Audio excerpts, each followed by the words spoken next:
Hello, everyone, and welcome back to the Tetracast. This is RPG Site's weekly podcast where we get the site staff together to talk about our favorite genre of video games.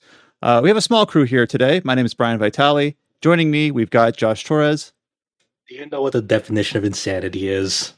What is it? It's going through Monster Hunter Rise again with the same weapon type, same everything, and just because Capcom didn't support cross-save, you're just literally doing the same thing again. It reminds me like when you're going to like a drive-through window and you're like, I'm going to totally get something different this time. And then you never do. It's just like that one SpongeBob meme where it's like these part where Squidward's taking an order from a fish and he's like, I'm going to have a Monster Hunter Rise with my main weapon and maybe I'll use different charms. Daring today, aren't we? And you heard his voice there. That is James Galizio. Hey, folks. So Adam, who normally joins us on this podcast, is feeling under the weather. And Chow, I assume, is asleep or stuck in a FF14 queue. So just the three of us today. And we had our clip show episode of our podcast last week, where we went through basically all the catch-up news from December through early January. We went through all of our RPG site features from the end of the year, our picks for the end of the year, our anticipated games for 2022, and all that. So now we're really into truly standard like ramp up mode for this year. And as maybe not unexpected, it's the first half of January still, and it's pretty quiet. So we've kind of been, I don't know about you two, but I've kind of just been like trying to knock off some things off my list because January is not that packed while we wait for the heavy hitters in February. So we'll talk a little bit about maybe some of the small games we've been playing to fill the time other than Monster Hunter Rise, and look through some of the news that has dropped in January about upcoming release dates. It seems like the big theme this week is indie games, not new games in most cases, but like new platforms, new announcements, or some release dates for some ports. So we'll go into that and maybe see what we think we're interested in looking at. So I guess I'll just start with you, Josh, as you mentioned Monster Hunter Rise. I too have got the PC version of the game. I did not play it on Switch, and I've only played for about an hour. And right now, I'm basically trying to get used to the fact that I've played so much time in World with basically all my gear put in place, having like unlimited money and items, and starting back from scratch is a bit weird. I wonder if does it feel like weird when you're basically doing that across the same game that you played on Switch last year? A little bit, but it's kind of refreshing in the sense that I don't have to.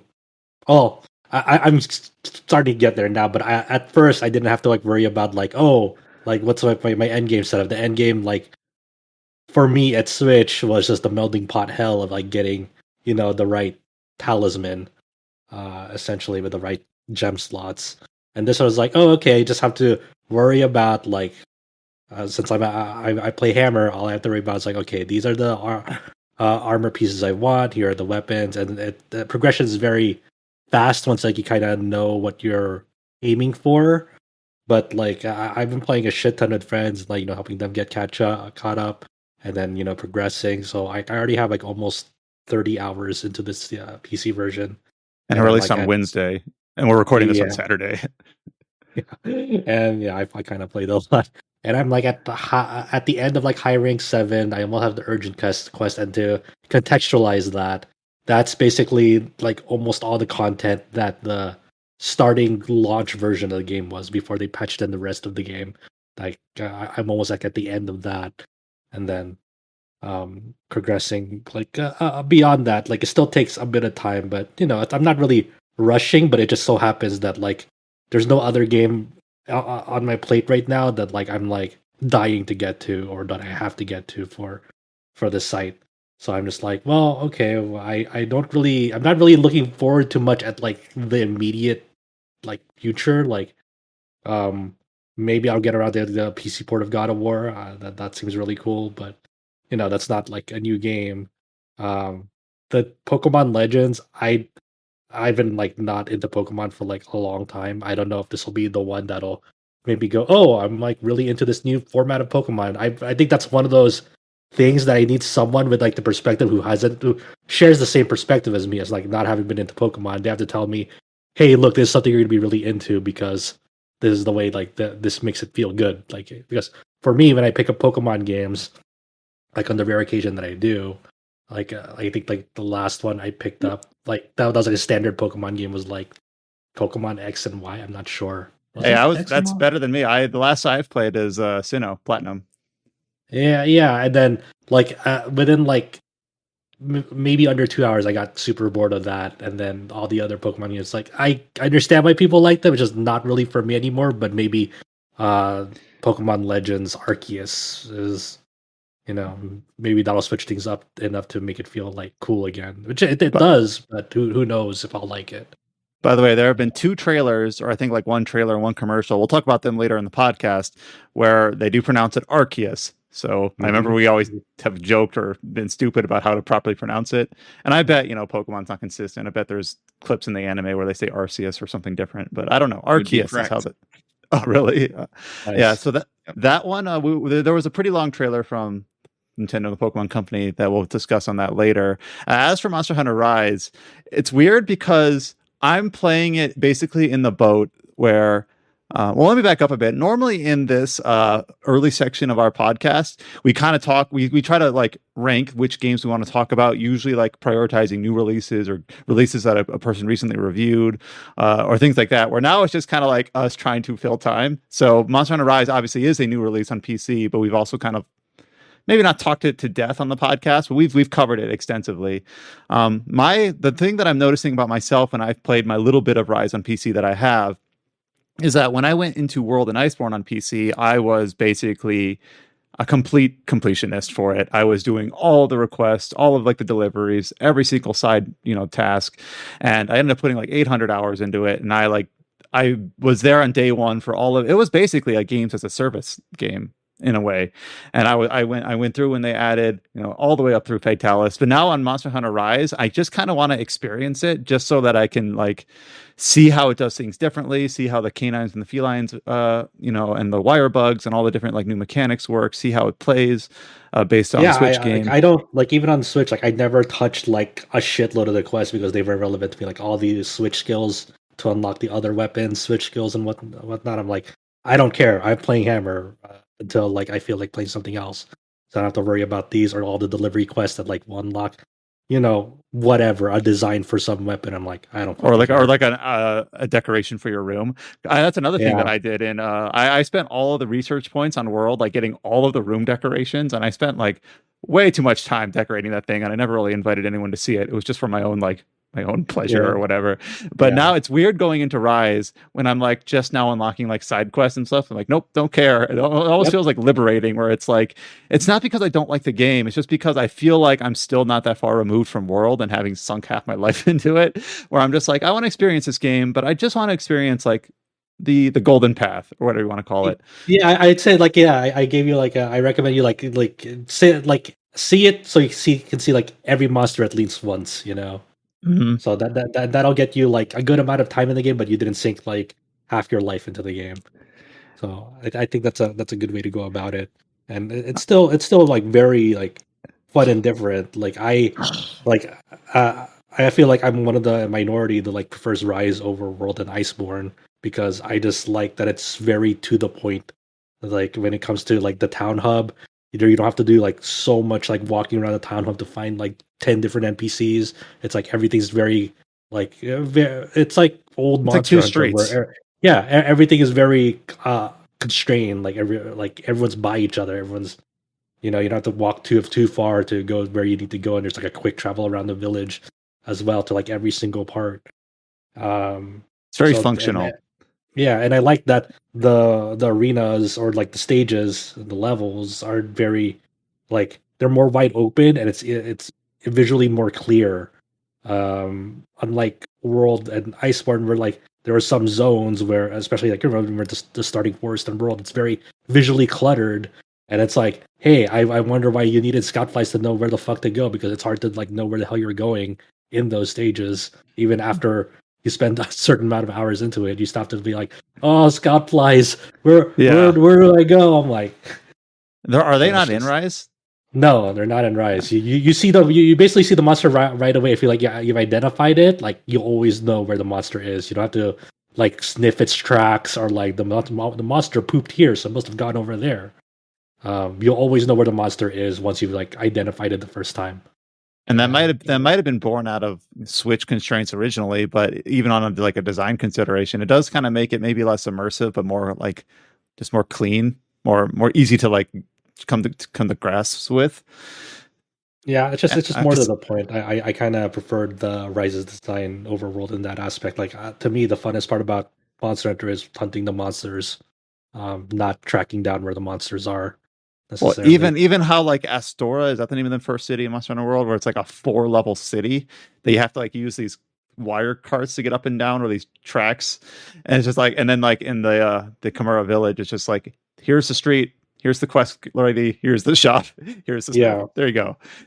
Yeah. And then in Monster Hunter World, I basically was a basic bitch and just played longsword almost the entire time. I did a little bit of dual blades, but mostly longsword. I'm like, all right, Brian, don't be the SpongeBob meme and just change your just do something different.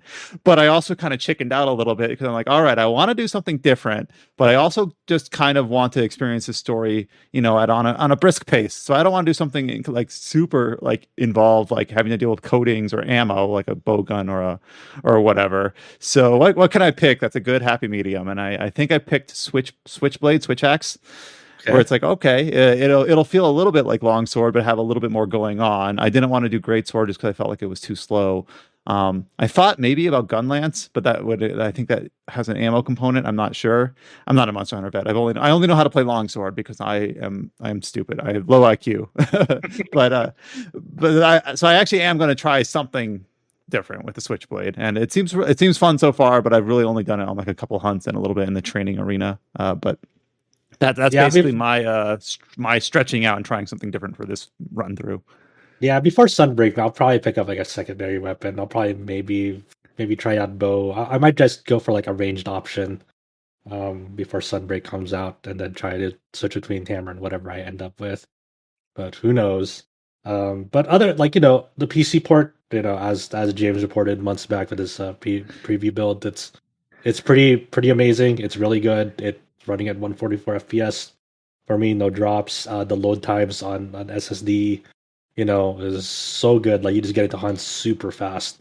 Like the Switch version, like it's like the load times are like not crazy, but like there's still a considerable amount of time between hunts because of the load times. And this one you're just going in and out very fast. And there's not much to say about it except it's really the PC port is really good. And I remember before they added DLSS support in World, it was a burden on my PC, and I had a pretty strong PC. Like it didn't run great. It ran okay, but Rise, it just no issues at all. Really smooth. Don't need to tweak settings. Don't need to use DLSS. Obviously it's kind of a simpler geometry, simpler textures. It doesn't I think World had that big optional like 20 gig. I don't know if it's that big, a pretty big high resolution texture pack. Yeah. So I guess Rise kind of doesn't have quite as many bells and whistles, but it looks clean. It looks fine. It looks good, and it runs well, at least for me. So no real complaints there. Yeah, there are definitely like noticeable things you can see, like just visual enhancements across like if you play the Switch version and the PC version, like the lava cavern zone, for example, like the underground looks so much better on the PC version. Like it's so much more visually clear, and it's easier to see off in the distance where you need to go, and like it's not so muddy. I'm like, where the hell am I going? It's at times in these dark places, like it's much more visually clear on the PC, and it makes a difference. And also, it helps too that monsters off in the distance, like run at full frame rate.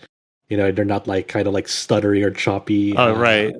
The resource load management or whatever you call it when they're half frame rate, when they're out of your field of view. Yeah, it always looks really, really jank.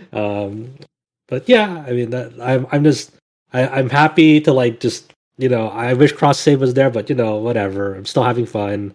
And I just want to be. I'm so glad that the Sunbreak expansion is gonna be day and date on Switch and PC, so there's not some weird arbitrary delayed date like Iceborne was on PC. So I'm really excited to check out everything new all over again this summer that comes out.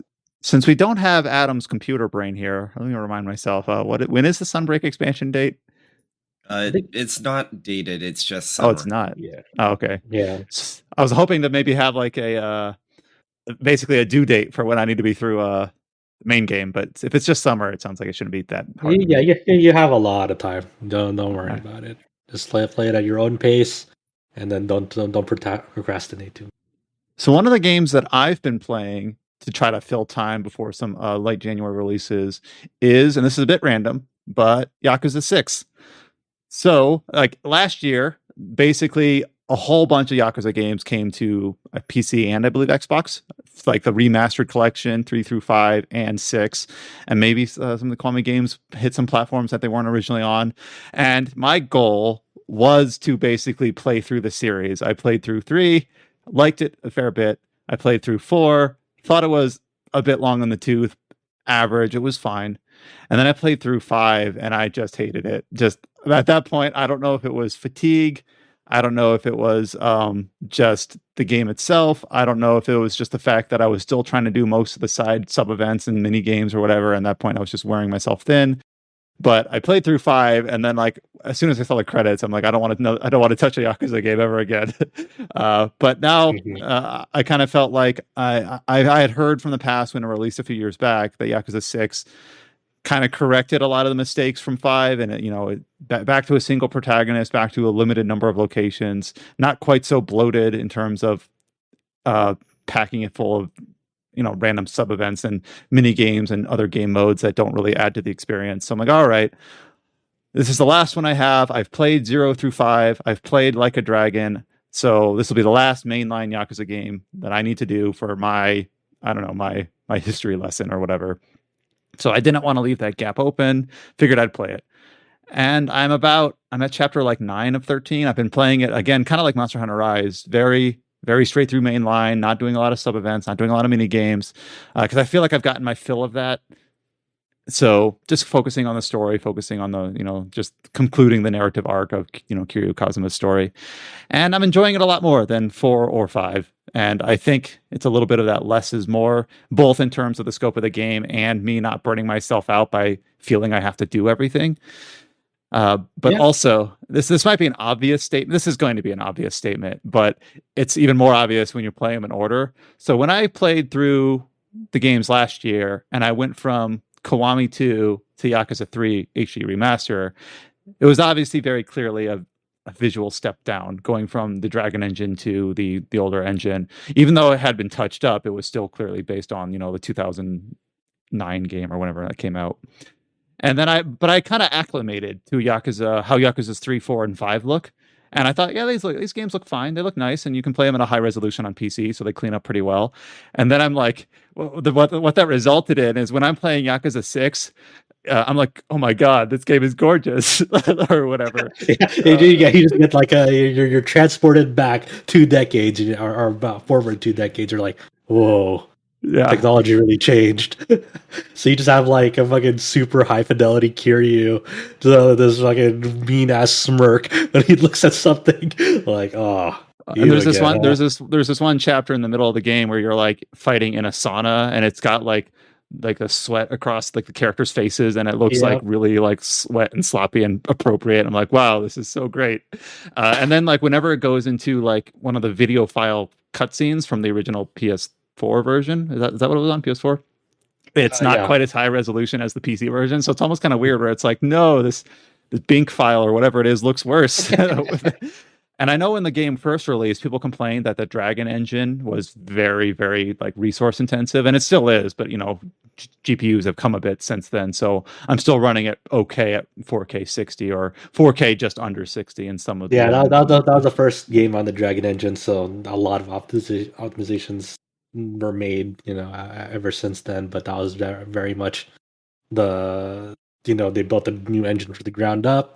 And as with most new engines, sometimes things don't come together until like later iterations when they kind of identify what can be improved upon. In terms of the story itself, I do like that it's very, very narrowed the scope. The premise of the story is that well, it's kind of weird because like if I talk about the premise of Yakuza 6, you kind of spoil Yakuza 5. The premise of the story is a very focused, character-centric story between Haruka, Kiryu, and this child named Haruto. And basically, there's an injury early in the game, and you don't know why it was caused or what the reasoning for it was. And you basically, that's the whole crux, is why did this happen? What is the deeper meaning behind this? And then, of course, it draws into like the different factions across the whole series. The Tojo clan, obviously, the Jingwan Mafia from, I believe, Yakuza 2, the Sayo Triad, which I believe is a Chinese faction new to this game. The weird thing is that the only thing I don't quite like about the story, I love the narrow scope. I love the small character focus. I love that it's not trying to be too big and too like world ending to the extent that Yakuza gets. But there's these moving factions around, as there typically are in these games. But I can't quite get a pulse of like what they are fighting over. There's a section in Yakuza, in chapter 9 of Yakuza 6 or chapter 10, where it's like, I pretended to have a conflict between the Tojo clan and the Chinese triad, but that was just a setup. But now they're really fighting. It's just like this weird like intrigue where it's just like, I don't understand like what is the center of this conflict other than these people want power. It's hard to get a latch on that, but things will make sense to you, like, you know, as you move on through the game, because that stuff is explained on like why like this whole premise is meaningful. Of like, it seems ridiculous at first, like, but it makes more sense as you go on. I'm really curious to think what you think about later game stuff that is revealed to you, and I'm also really curious on like, you know, once you reach the end of the game, I'm very curious to see like what your reactions are like to the final cutscene of that game, because I think for me and for many others, like the final like cutscene sequence of events in Yakuza 6 are like some of the most emotional stuff in the series, that like it really gets to you, like, you know, if you've been with the series, you know, for a while, like, you know, and the more games you've played, the better in that aspect. It's a really, you know, I won't talk about like, you know, like things that will spoil you on like what I think the faults are in this game, but the overall theme that it tries to convey, and that's like really summed up at the final cutscene, like it really still hits home for me. Like, just, you know, when it comes to like most memorable like video game cutscenes, like that this would rank high for me. It definitely feels like there's a lot less. A word that I've been using a lot with Yakuza, especially with 4 and 5, is contrived. And there's this one scene in Yakuza 5 where I don't remember the antagonist's name. I know I can picture his face. He's from the Omi Alliance, I believe. And it's like, they won't show themselves unless us 4 protagonists fight each other. Guess we better do that. So they're the 4 of them: Akiyama, Kiryu, Saejima, and the top dude. no, not the cop dude. It's in Yakuza 5. It's Yakuza 5. Oh, the baseball player. dude. I don't remember his name. Shinada. And then Shinada, they're just like, guess we better fight each other. Let's pair up and do exactly what what they want. It reminded me of like the Final Fantasy 13. Like, guess we better fight Bartandalus or whatever. But this game, Yakuza 6 isn't quite as bad. The worst it gets is where you meet someone and you originally think they're part of the Yomei Yakuza clan, but instead they're part of the Chinese mafia, and you're like, oh, okay, like that's a bit soap opera, but it's fine. It makes a little bit more sense. Yakuza is so like that, like, though, it's like, oh, I was really this all along, and sometimes in the same Yakuza game, they're like, no, actually, I was this all along. So, anyways, Yakuza 6 is for me a breath of fresh air after 4 and 5 really soured me on the games a bit. If I had to rank them so far, like not including 6 because I haven't finished it, I still think I have to. This is a bit cheeky, but I have to put Like a Dragon at the top just because it's an RPG, and that's what I'm gonna be calibrated towards. Then Yakuza 0, then probably 3. I really like 3 a lot. Thank you. A lot of people didn't like 3 because it was like super janky gameplay wise, but I held that opinion when I first picked it up, like, as a younger individual back then, and then like I was like, okay, whatever. But when I played it recently, and I'm like a bit older now, like I come to appreciate it a lot more. Yeah, and then 4 and 5, Kiwami and Kiwami 2 are kind of tied after that, and then 4 and 5 are kind of tied after that. So Yeah. I'm really curious to see what the new Yakuza looks like. There's so much potential and possibility on what their next iteration of like the RPG format is going to be. Yep. As an aside, during that conversation about Yakuza 6, we were joined by Chow Min Woo. Welcome, Chow. Hello, how's it going? Hey. So yeah, we got Chow with us now. Chow, we've just basically been talking about games that we've been playing in January, just to kind of, because I think most of us are in a similar space where we're kind of waiting for more of the games to release. Nothing like we're still obviously like 2 weeks into the year. So I assume that I guess this will be a good transition to talk about to you and James that you're kind of doing end game Endwalker stuff at the moment. That's my educated guess. So how's Endwalker been going as we get a little bit further from the release date and the queue chaos into January? But the queue isn't that bad anymore. I get in about like 200 queues when I log in peak hours sometimes, and maybe 1,500. It's a lot. It's a lot better now. It's not they're finally gonna resell that game on what, the 27th, I think, January 27th. All right, yeah, that was a news bit this week, which I don't know if you have on the podcast, but yep, the game is for sale again, and a new Oceania server, which I guess they've not had before. So servers. Yeah, so basically they're going to add an entire new data center for Oceania players.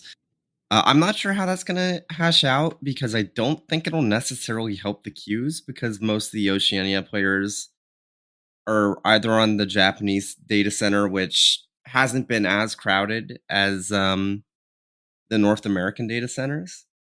And also, one thing to consider is that, like, if they're playing on North American data centers and they're Australian, they're going to be logging in when the queues already aren't a problem, anyways, because of time zone differences. And they might I assume, as an outsider, that they might already be, if they're already playing the game, they already have their guilds and FCs or whatever on whatever data center they're on, so they're not going to be that motivated to shift off. But on the flip side, they'll have less ping because they're going to be actually Oceania-based servers. Yeah, I mean, it's always possible that, like, maybe like there's like an Oceania base guild, like we'll just all make a mass shift over to that data center. The problem is any players that got housing. Then they wouldn't want to move because, like, you can migrate an FC if everyone, like, if it's like an Oceania like based FC, that wouldn't be so much of a problem. But if they have like guild housing, if they have all of those like stuff, all of those things in their company chest, it's like, I feel it's tough. I feel like there should have been something that Square could have done to be like, hey, as a one-time thing, if you're like an Oceania based like FC and you can prove it and you're moving to the new data center, we will like help you like get like your guild house. Prove it. Give us your address or something. I don't know. I mean, it's easier said than done, but it's just take a picture of a koala and send it to us. Well, at least they did give some incentive to move like to the new servers. You get like double EXP and all that other stuff. Free game time if you reach level 30. There is some incentive to move, but housing is definitely a big part of not moving because housing is next to impossible to get. That they have a lottery system. Yeah. But so how's the rating been treating you, Chow? Have you done? I passed 2. I haven't tried 3 because I play as a healer and I heard too many horror stories. So I'm just gonna chill for a little bit. What are the horror stories? Yeah. Give me a clip of the horror stories. So I haven't paid too much attention to the raids past like P2S because I still need to clear your P1S. I'm not worried about it. It's just I haven't taken a chance to like hop into a party finder and whatnot. It from what I've seen, I've gotten like halfway through the encounter before, and looking at the rest of the mechanics, it's not that bad.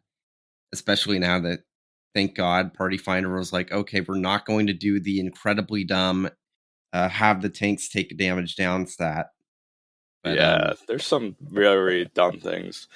But in In the third one, I don't know. I'm just looking at Party Finder. There's like 10 different strats. I'm like, what the hell is going on here? Should I even use Party Finder?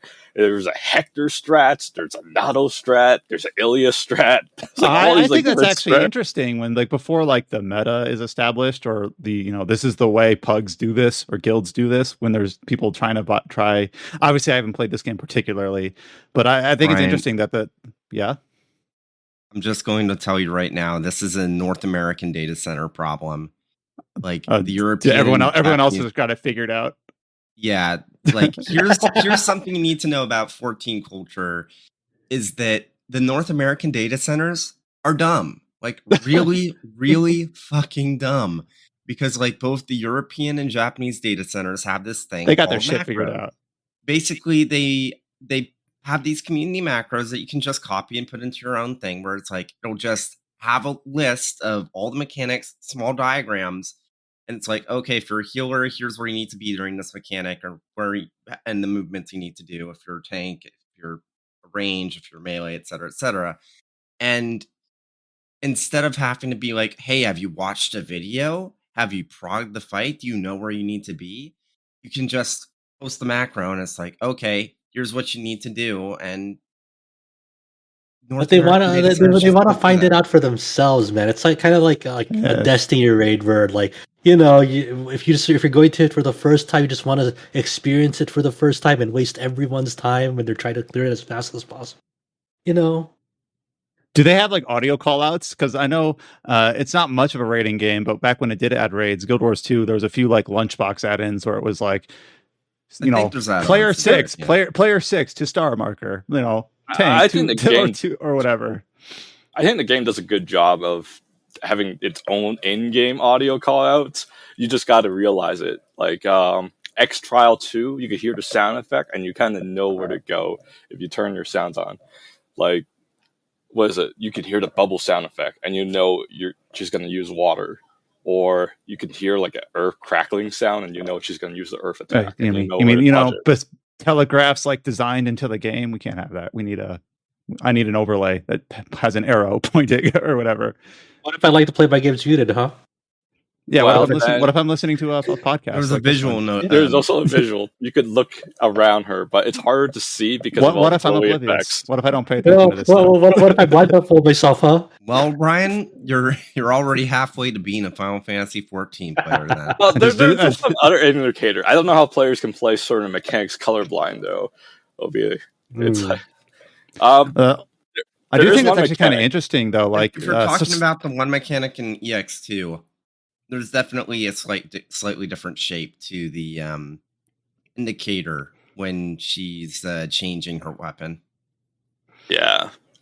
And you can also even outright see the weapons in her arms. So basically, it's a bullet hell disguised as an RPG. You just got to remember the whole pattern and just try to execute it without dying. That's all it is. Does it have slowdown for that schmuck? What's your character's name again? I'm going to check something. Celis Terrace. How do you spell that?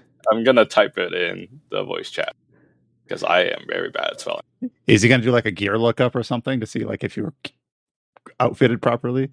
He's going to go check if he lives in Oceania. Oh. On that island of Canada. You know what's funny is I actually found somebody in Party Finder that lives in the exact same city as me. There you go. Ciao. What is up with this? Uh-oh. Getting judged already live. I can't believe you're still wearing a belt. I don't know. No. Like, Ciao, the parsons. I'm playing a healer, man. Come on. No. Like, Savage, it's whatever. But the Extreme Trials, you've cleared both of them, like, almost, well, I'm guessing at least 20 times, because not every, like, kill is going to be uploaded. But it's like, your best is 24 percentile? I told you my rotation's bad. That's why I switched to a healer, where I could just click one button and I have best. What is that? 24 percentile of what? Of the expected output? Bottom 24% of players that have cleared the fight. Oh, of that class. Wow, it's okay, judge. Jesus. I know it's okay. I knew I was getting judged. That's why I switched to healer, where I can get top parse by pushing one button because they only have one attack spell. Yeah. There you go. But I clear Savage too, so that means I know how to do my mechanics. so you can't complain about my parse. Josh, are you as lost as I am? Well, I'm not lost, but I'm just kind of like, I I'm feel just like I'm hearing. thinking, I can sort of understand. I get it. But at the same time, Like to get the best rotation or like your damage in Final Fantasy 14, you need to like nail down this memory pattern of doing this combo over and over again. And I haven't really got used to like doing the combo. I always screw it up sometimes. okay, I guess I didn't. I didn't get like what was the class you were playing before healer? I was playing a Dragoon. Okay, But and, wait a second. You've also got clears as a summoner, and we both know that rotation's dumb easy.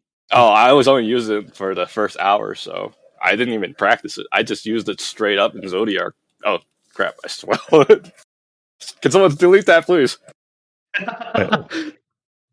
What am I Dang. deleting? Look, All right, okay. No, they're deleting. I guess his record as a summoner. Oh, I see. No. I used it in the first hour of testing it, and that was it. I just tested in the battle itself, first trial. Didn't even. James That's even worse. is just like, man, Chao's never getting to my party. Thank God. I like how everything you do, like you try to stretch out and play one new class, but there's like this permanent record. Like, I can't believe you played Gunbreaker. But there is and option. You did this poorly or whatever. There is an option to delete your parse on the internet where it says like to prevent people from viewing it. But I am happy with my healing parse in Savage 2 and Savage 1, even though I died. Honestly, like your damage is a green parse, but you're a healer, so it doesn't matter as much. And your healing parse is blue, almost purple, and you don't have too much overhealing. So it's like, like as a healer, you're doing fine. I'm assuming blue and purple are good. And green is okay. Blue is 50% to 75% percentile, so a high blue parse is above average. So the bad thing about discussing this on the podcast is this is all permanent record now. No matter if you delete that parse as a summoner, there's an audio record here that confirmed that it existed at one point. I believe in Chao's ability to become a purple parse as DPS and not healer. Just give him time. Wow, everyone is a great parse once. Everyone's a great parse once. So James is really pulling out the philosophy of like treat them mean and keep them keen over here with Chao or whatever. Like, Chao, how dare you be in the 24th percentile? But I do believe in you or whatever. Come on, man. I was rejected from my FC to be their healer. They told me that I never healed Savage Ray before, and I was uninvited. Then I cleared it before they did. See, these are just more reasons why you and I will never get into it, Brian. We're just like, well, you know what? The best parse is having no parse. Yeah. We can't. There is some drama in this scene because apparently in the FF logs they're trying to cut out this ad phase in the third fight because apparently now everyone's trying to flex their damage by doing no damage to the ads and trying to get max damage into the boss so they can flex the highest damage numbers. That is so funny. But wait a second, that's absolutely dumb because literally every other fight on FF logs, like damage to ads are counted in the calculation. Yeah, but apparently they're trying to change the numbers where the ads are being removed or something. Like they either do that for every encounter or don't do that at all. Like well, actually, this actually reminds me of a conversation that I had in I keep going back to Guild Wars 2 because that's one I play, where people say like you can't count multi-target DPS, you have to count only single target DPS. Like, well, the ads got to die, like they've got to die too, or whatever. I know it's not quite an even playing field because certain classes probably have better, suitability for doing AoE damage versus single target damage. So I get it, or at least I think I get it. If you don't have the highest number, then you should uninstall the game. Honestly, yeah, the real reason why people don't want the ads to count is because then they have to use their burst phase during ads, and that doesn't feel good. So they'd rather just ignore the ads and basically burn them down without burst, which most of the time isn't a problem, and then just be, Can you believe it? Just one site trying to ruin everything by flexing their damage. It's a tool for improvement. That's what it is. But if you are really into playing FF14, it is recommended to use a log and look at FF14 analysis. There's a site called FF14 analysis, and it'll tell you how you fuck up your combo. Yeah, I don't use acts myself, but if my stuff gets uploaded, I'll look at the analysis and see what it has to say. Though, it seems like I am good to go with tanks. But yeah, I switched to healer because I look at my damage and I was like, I'm not confident about this. I got to switch to something else. Have you two been playing anything else in January, James? Well, I'll tell you why I'm late today. I like how he specifically called James. Okay, Chow. Go Chow. I stayed up very late last night to do the dumbest move ever. I stayed up till 7 a.m. to play Grand Blue Guild Wars. Oh God, I forgot that was going on. Ooh. That's disgusting. Why? I don't understand, dude. Why do people still do that? It's just, it is. It's part of the game. Oh my God. But I don't know. We can talk about Endwalker more about the plot as well, since we never got into talking about the plot very deeply last time. We can talk about the pacing of the story, the structure of the story, things that James can go over with me. Okay, I'm okay doing that. So I will make a note here that we will be talking at least briefly about the plot of Endwalker at this point. So I anticipate that you two will be careful about obviously revealing stuff that, you know, is more suited to come across as like a surprise, but just letting people know that we will be talking plot threads at this point. Yeah, because when Endwalker released, obviously we wanted to give like a grace period before we really get into this. And I know that we talked maybe a little bit when James gave his review, but even then I know that you kind of held back talking about some details of this plot. So I guess I'll just hand it off to you. Endwalker, obviously you say that it's a very appropriate conclusion to this story arc in Final Fantasy XIV. Weren't expecting it to follow up on Shadowbringers the way that it did. We were expecting a step down, but that never even happened. I guess just tell us about like your experience with Endwalker on a narrative front in terms of the main story. For me personally, I don't think I connected like the most about it. It has a whole lot of theme of, what's that word? Nethilism? It's about death and despair sort of thing. But I don't know. I hate comparing with like different games a lot, but I find that Endwalker has a very similar story to a 3DS game I played before, which is called Stella Glow. If anyone played that, I've played a bit of it, and I know the plot, and I honestly don't know where the hell you're coming from. Because in the end of the game, they find like this AI that's in the moon that is trying to cause civilization with negative emotions where they start to kill themselves. You know, it's like kind of like the same idea with like was it like the big bad in Endwalker where they're trying to they're trying to spread their negative energy and it causes the end of days, right? I find like this kind of really similar, and at the end it's like when you finally stop the evil, it's like, yeah, I'm gonna do my song of redemption, you know? It's like it has like a very similar story tone, you know. That is kind of an interesting thing to think about in general, where just if you like happen to have played what is it, Stella Glow, like some like 3DS game released in. I'm looking up Stella Glow right now. Like I've never heard of this. Like I'm like just imagining having such a different experience where like someone is like, oh, this reminds me of this obscure game I played once, where someone else obviously just thinks it's a completely novel. Like, and the final boss of Stella Glow is in the moon. I'll tell you that. But obviously, the place in Endwalker is a whole different location. But you know, I just find too many similarities that I just feel like I played this game before. You know. Yeah, I feel you on that. There's been definitely games that I've played that like people are like, yeah, this is a game. I'm like, yeah, this is just this other game that I just happen to have played like randomly. Yeah, it's like a game that like 5 people played, but like, you know, here we are.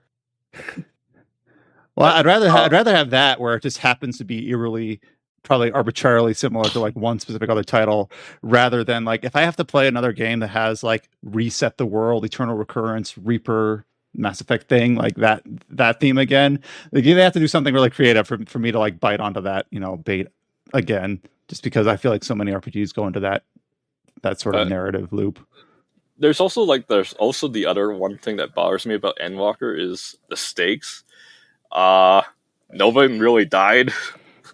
I know it's kind of like, I'm just talking about like main character wise. For a story that's very heavy on despair, no one really died, so I'm not really think that's a good thing. I feel like there needs to be a little bit more stakes in the storyline. I know they're kind of like don't want to kill anyone off since like Shadowbringers.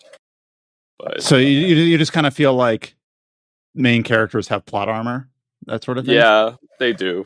But I know they kind of give it good reason why they can't really die. But I just feel like, man, it's kind of like if no one really dies, like where's the stakes in this? You know, like before the game came out, everyone's already worried. It's not even just like stakes as in like good stakes to me are like not even just like the threat of dying, but also the threat of like permanent damage to you, like you've like lost like a limb or lost like an eye or something that like is life changing to you. So and so will never fight again or whatever.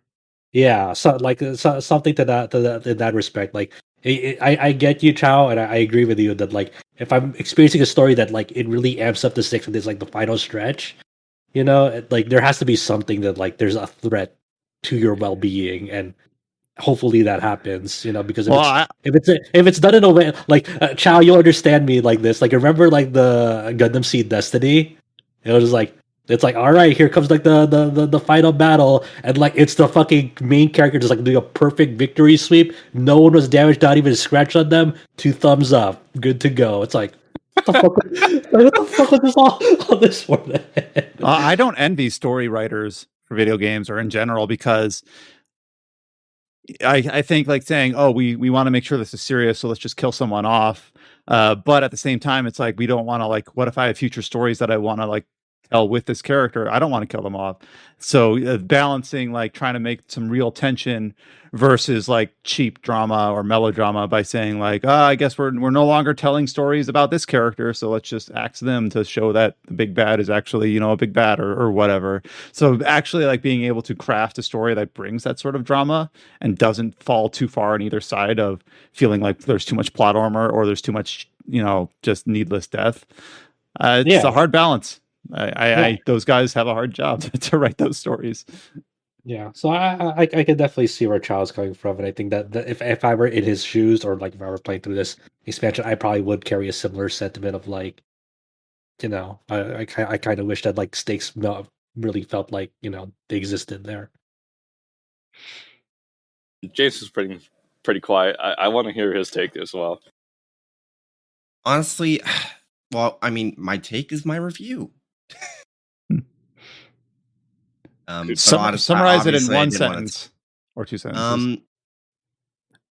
And if you say that you don't really want to say more because you think it's better experience, that's perfectly valid too. Yeah, let's go with that. Oh, okay. Okay. So if you want to truly understand and evaluate the story of Endwalker, you just got to play up to it and through it. That's all we ask.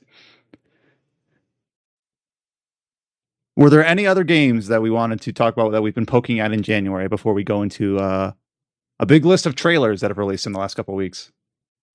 We got new DLC characters for Melty Blood. Oh yeah, I haven't touched them yet. I mean, they're not really RPGs, but have you touched them yet? I played them for like 2 minutes. They're free, but I am still not going back to the game yet.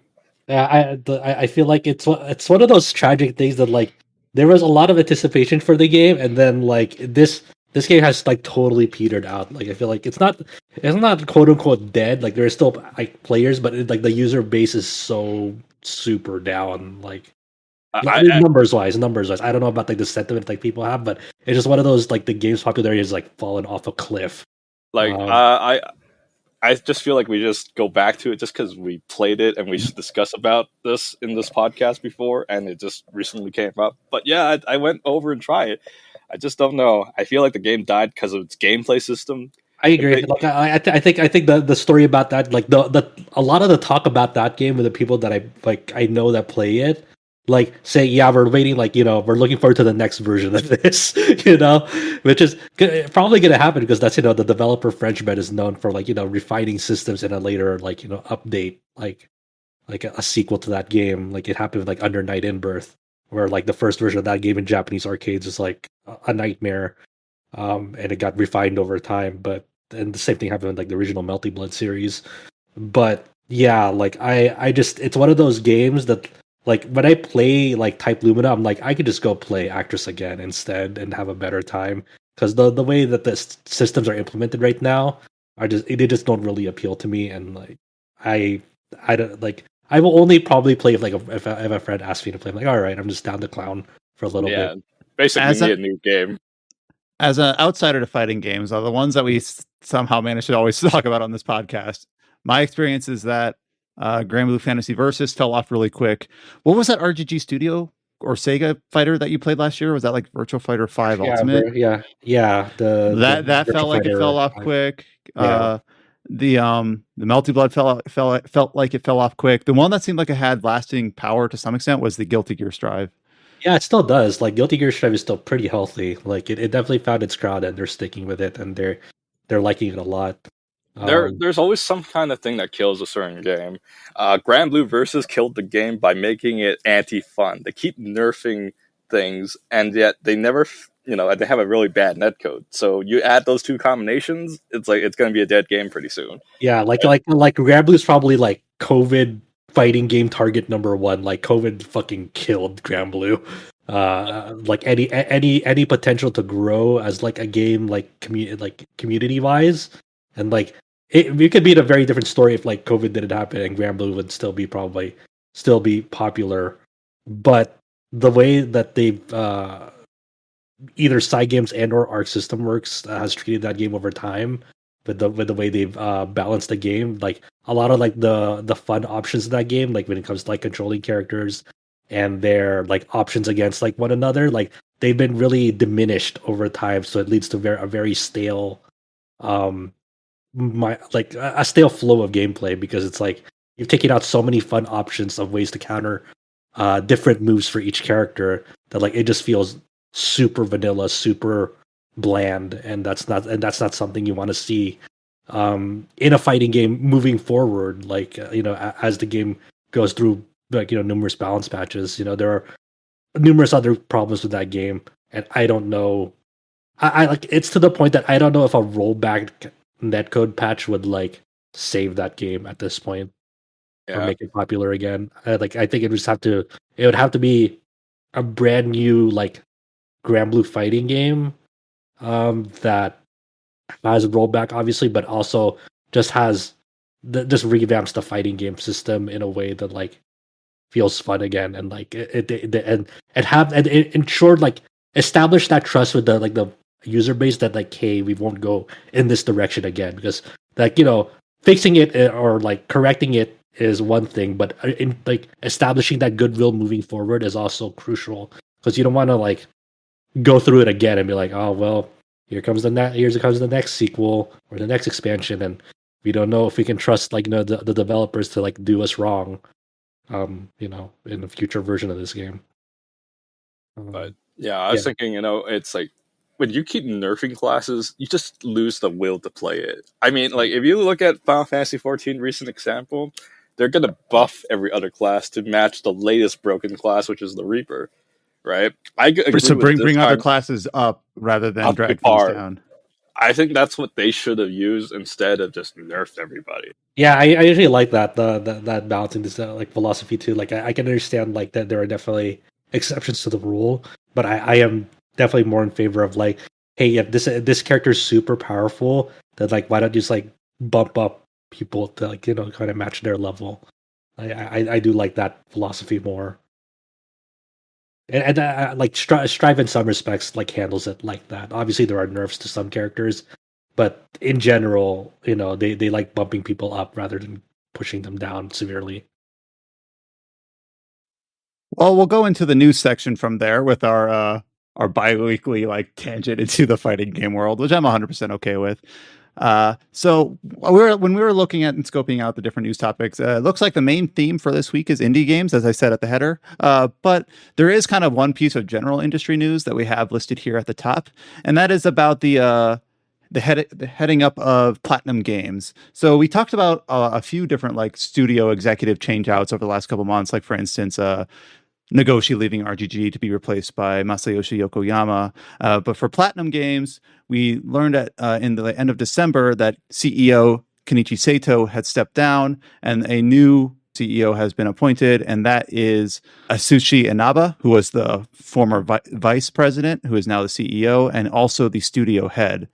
So the interesting thing about this, other than obviously just the change out of the executive, was the letter that accompanied Inaba's appointment to CEO. Just this one paragraph. I'm just going to read this and tell me what you think about this. Approaching fun with complete sincerity has always been important to me. I believe that every one of our staff takes pride in the fact that they are entertainers attempting the perfect balance between play and professionalism.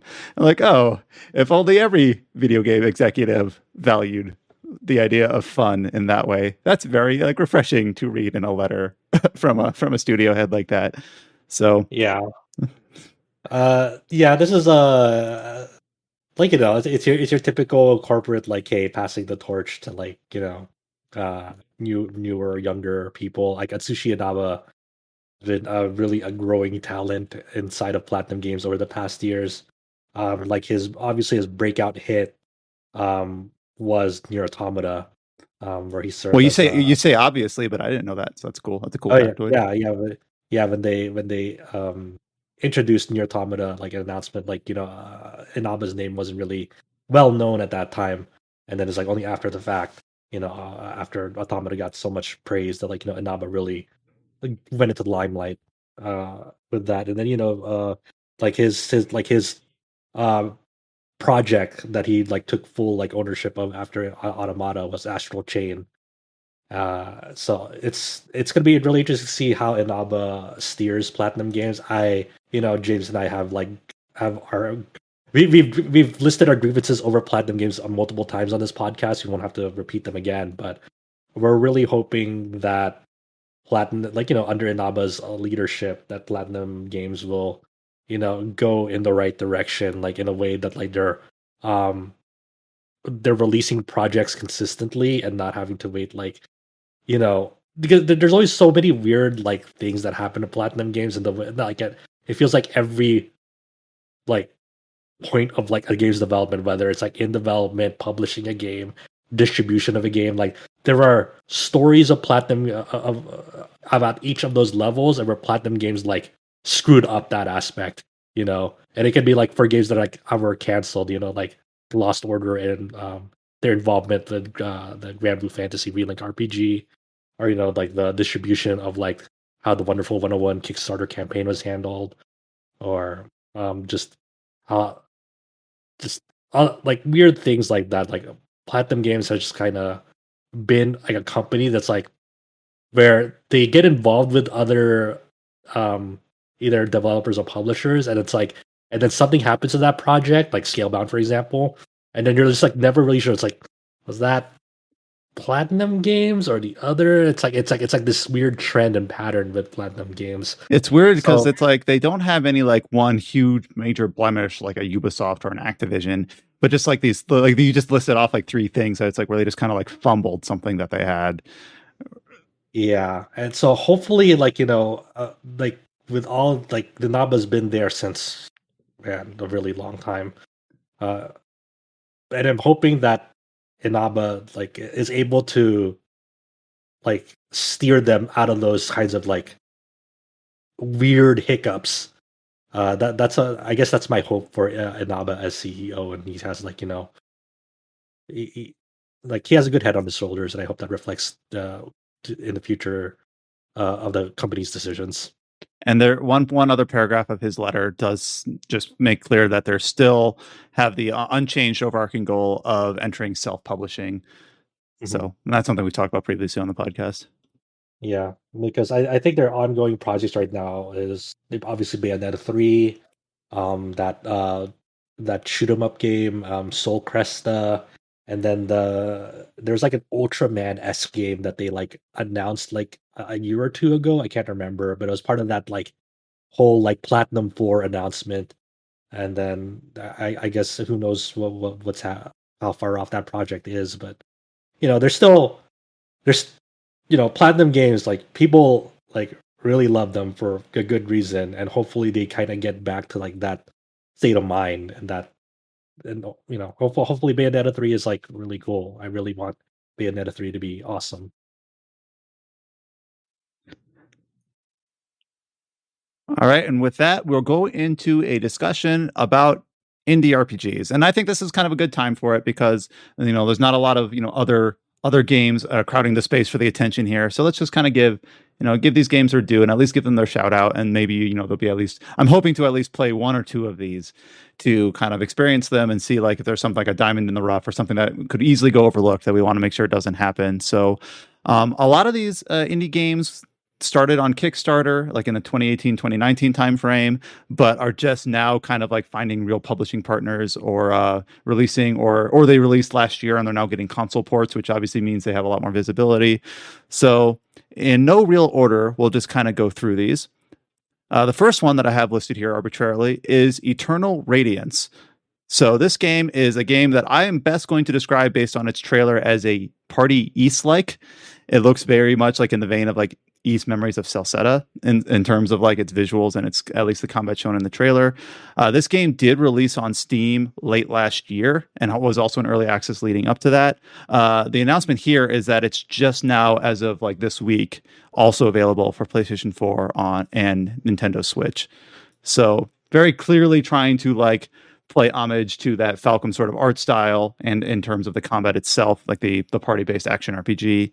It is developed by Visual Noveler, which I'm guessing based on the name that they don't have a ton of experience making action RPGs, so I don't know the extent that this might play like a visual novel, but it seems interesting enough, and I don't know if anyone here has had any experience with the PC port or has even heard of this, but I don't know. I thought it was worth at least a shout out.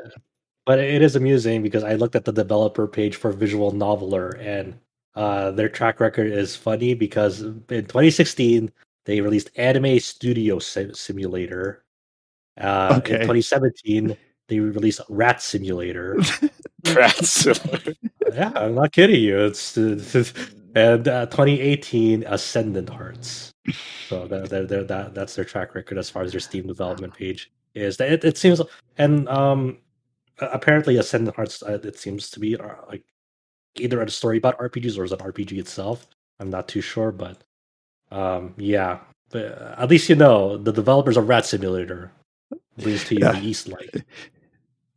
Yeah, so I don't know if I'm really that excited about this, but it's just cool to see these little projects, and the Steam page does have very positive reviews, so at least it's not a train wreck. I look at the trailer for it, and the only thing that I like immediately, like I don't want to just immediately get super critical of like these passion projects made by very small teams. So it has a very clean, minimalistic UI that almost might look like a placeholder, but at least it's not too overwrought. But just kind of an interesting game, and just wanted to give it its a shout out here. Here's one that I think might be inherently more interesting. This is a side-scroller RPG called Infernax, which releases on February 14th on Valentine's Day for PlayStation and Xbox consoles and PC. It basically looks like what my understanding of pre-Iga Castlevania is. It looks very much like a Castlevania or Rondo of Blood sort of inspired game. Absolutely.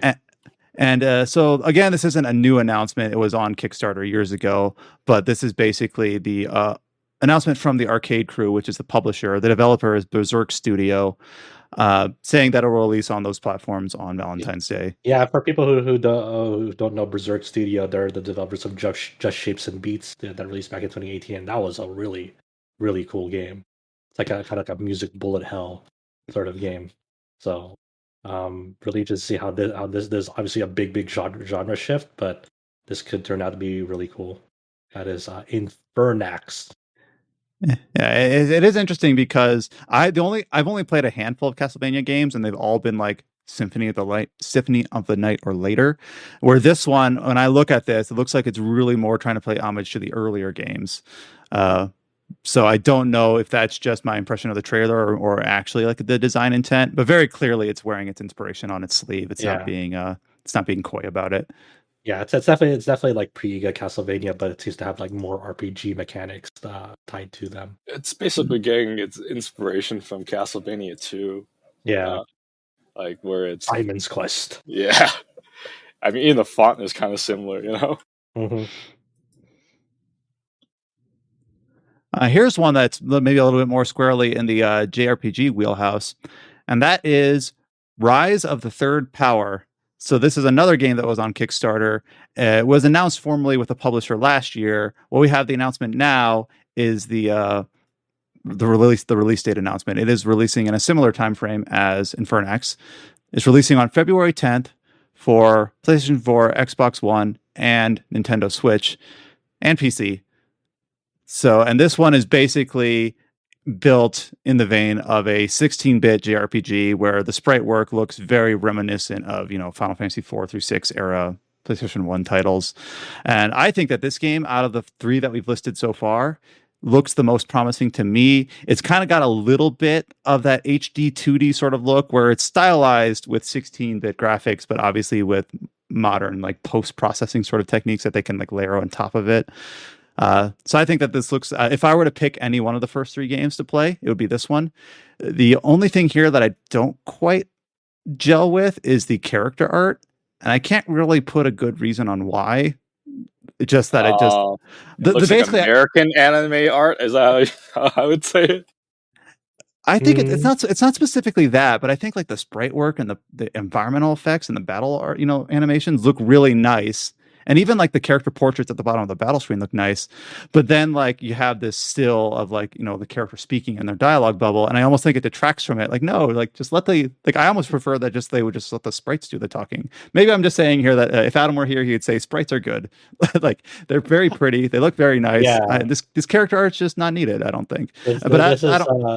Rise of the Third Power is being developed by Stegosoft Games, and then people who played Arafel, those are the same developers.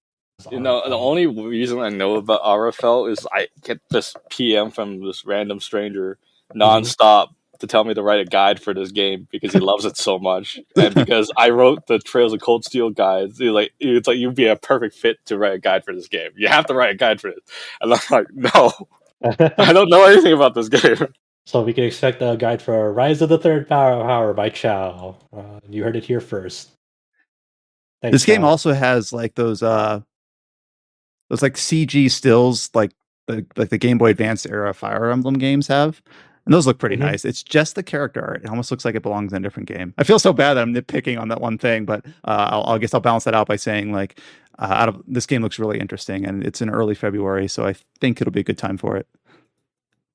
We'll see. It is launching alongside some heavy hitters. February is a very crowded time. No matter what genre of fighting game or what genre of game you like, February seems to have something for everyone. A couple port announcemements here for some other indie games.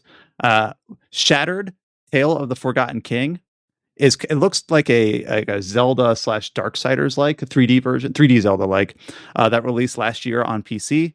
Well, now it has a release announcement for consoles early this year. It'll be releasing for PlayStation and Xbox consoles and Switch in Q1 of 2022. So no specific date. It did get a PC release last January, February, and the Steam page for this Shattered game has mixed recent reviews.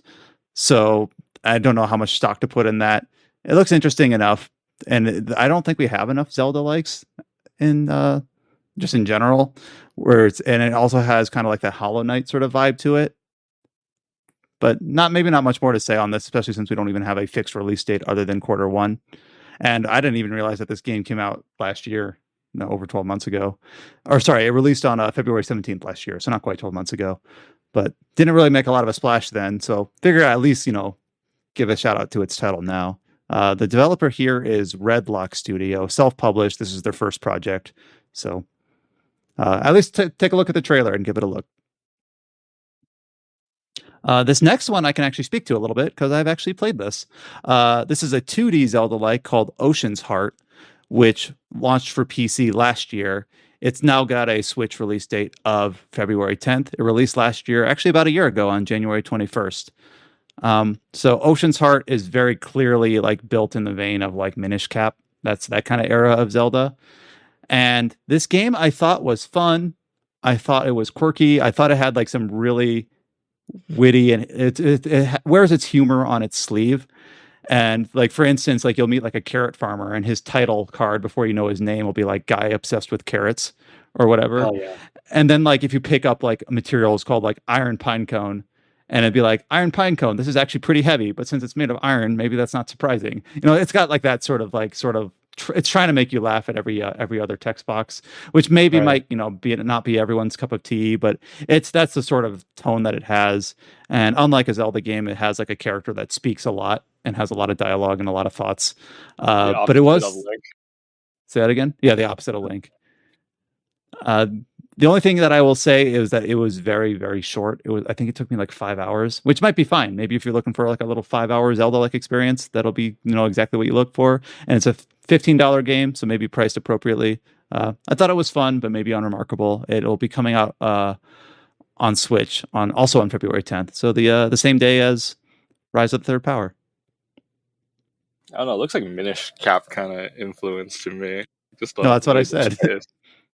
Sorry, I just heard Zelda. I'm just, I'm glad that we came to the same observation, though. That kind of validates my initial one. And the last one here is Mercenaries Rebirth, Call of the Wild Links. So this is another kind of Japanese SRPG tactics-like game releasing for PlayStation 4. It's actually now available for PlayStation 4. It was originally released on PC last year in November. Or sorry, not PC, Switch. Switch last year in November. The reason why I brought this up is for kind of two reasons. Is like, one, there have been a ton of these like Mercenaries games, like Mercenaries Chronicles, Mercenaries Wings, or Revenants. I don't even remember all the titles. I do know that a couple of years ago we had Elizabeth on staff that reviewed like the first 3 games of this series. And we had a conversation just like last week or the week before or last year where we talked about like the reason why we're so interested in games like Triangle Strategy is because we don't get a lot of these style games. And then I'm looking at this like, what about these guys? How come we just ignore these? Is it just because they're just like churned out and no good word of mouth for these? It feels a little bit unfair. And especially when this is like the 6th game in the series. If people It sounds like you're signing up to play all of these, then give them a fair shot. This is the year, just like Yakuza, go through the Mercenaries saga, Ryan. So maybe I will play Triangle Strategy, and then if I'm really, really itching for more, or I'll just wait until the inevitable leaked Final Fantasy Tactics remaster finally reveals itself. Then I'll just play that again. But still, I at least want to give it a shout out. If you've been playing the Mercenaries tactical games, there's a new one coming out for PlayStation 4. It was released on Switch last year. What if they trolled the fan base and you get Final Fantasy Advance Collection or Final Fantasy Tactics Advance Collection? I like Tactics Advance, so I would still be thrilled with that.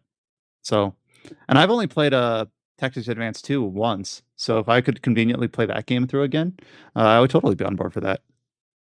I just know that look at the bullet points of this Mercenaries Rebirth game is they have a feature called Rebirth Exceed, and I don't know what the fuck that means, but I'm like, yeah, that makes sense.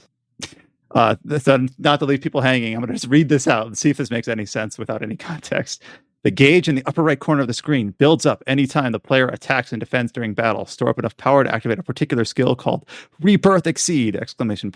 Each character has unique talents, including dealing godly damage to enemies and reviving fallen allies. It's just an overdrive or a limit break. Only now it's a Rebirth Exceed. I liked it better when I didn't know what it yeah, what it said. It was better when there was intrigue and stuff too. Chow is writing in the text here that should be the title, Rebirth Exceed. Sure, why not? Of the podcast. So yeah, that was basically an indie game rundown. I was looking at all the trailers that had released.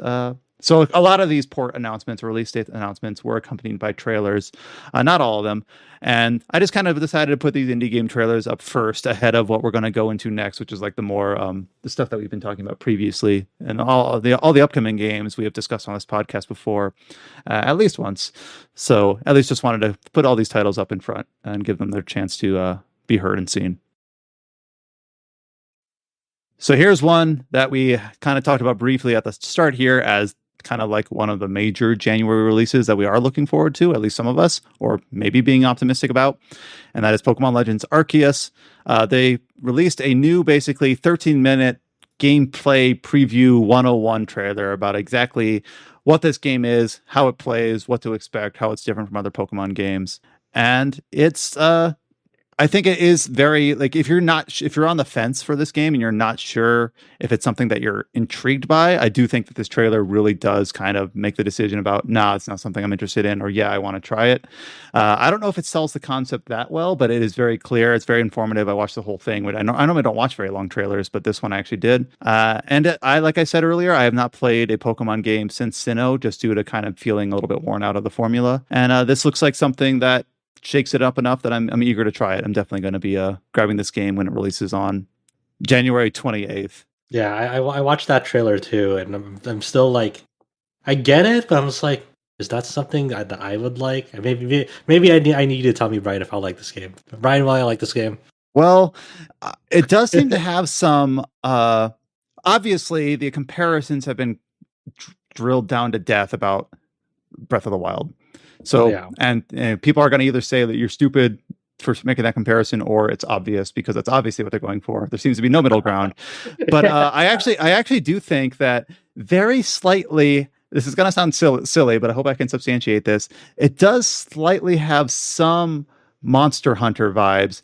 Not in terms of combat, but in terms of, like, there's a very centralized hub in Jubilife Village where you will undertake like requests where someone says, I want you to get me a Shinx because I want to see like the pattern on its ear, or I want you to get a Weasel because I want to see like what sizes they can come in, like what is the size range of what weasels can be found at, and sort of things like that. And then also like picking up items out of trees or out of lakes and crafting potions or Pokeballs or things like that, like how you might craft mega potions with honey and herbs and Monster Hunter or whatever. So just there are some very light things like that, which Breath of the Wild didn't really have that. I guess it did have like a small smattering of quests, but it seems like those sorts of quests. I think the one mechanic that I like that really like sticks out to me is the agile style, strong style. Yeah, that's a good point. Stuff the turn base, because like how they differentiate is like, if you like, when you're picking a Pokemon move, you can use it as agile style, strong style, and then if you pick a move and it's agile style, it'll do less damage, but you'll get your next turn faster. So there's a possibility that you can get your like another attack in before the Pokemon the enemy does. And then if you do the strong style, obviously that move will hit harder, but there's a possibility that like the opponent can like hit you multiple times till you get your next move, because you sacrifice a lot of speed to do that move. So like how they mix it up, for example, is like do like an agile style attack and then get your next move, and then if you can ensure a kill, do a strong style move. So yeah, basically, if you get the first turn, if you do agile then strong, you might get 2 turns before the enemy gets 1, and to like do a 2-hit sweep or whatever you want to call it. Yeah, so that seems like a really cool, and hopefully like the game leans into that a lot of like tougher fights of like, hey, you really have to think about how you want to manage your styles for this fight, and how you want to like basically plan for like a burst DPS phase almost, which is a really funny thing to think about in a Pokemon game. But I think that's like the one cool thing that like sticks out to me. The exploration stuff is like, I hope it's one of those weird things, because like the world and the trailers that they've shown so far, like it feels barren still. Like unlike Shin Megami Tensei 5, like like when you explore zones, they're just shitload of demons as you're like running through them, and kind of have like they exist in their own biomes. Well, in this one, it feels there's still like a lot of like empty land in between like any points of interest. So that kind of concerns me a little.